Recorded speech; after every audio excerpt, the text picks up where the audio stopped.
It was also from England that the anti-slavery movement began.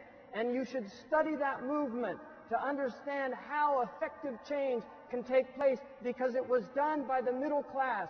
It was done by simple people. It was done by people that petitioned, that wrote pamphlets, that went and spoke the truth, that lobbied their politicians in the House of Commons and in the House of Lords, until in 1836 they finally abolished slavery in England. And that is a testimony to people like the man who wrote Amazing Grace, who was a slave trader, and he repented to his Lord and became an abolitionist. Or somebody like Hannah More, an aristocrat who gave up her wealth in order to struggle for the freedom of the slaves. We have people like that in this country who are not from the Muslim tradition. We have to recognize those people, work with them. We need to abolish armaments.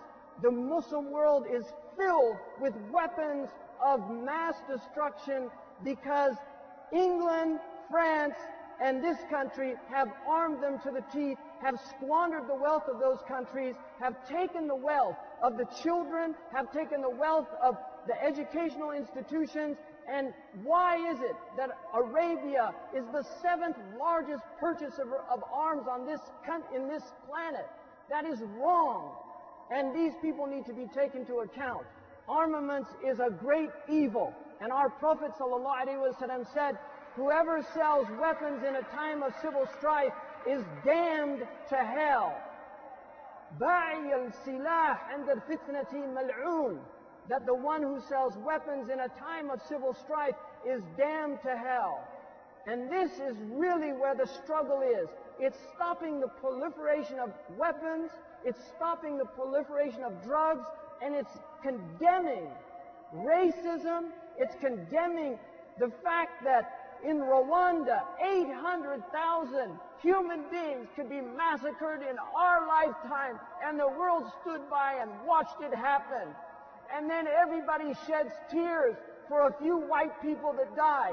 We have to recognize that every life on this planet is sacred, and God has given it a sanctity, and it's our duty to stand up and do something about this. And I will end this by saying one thing.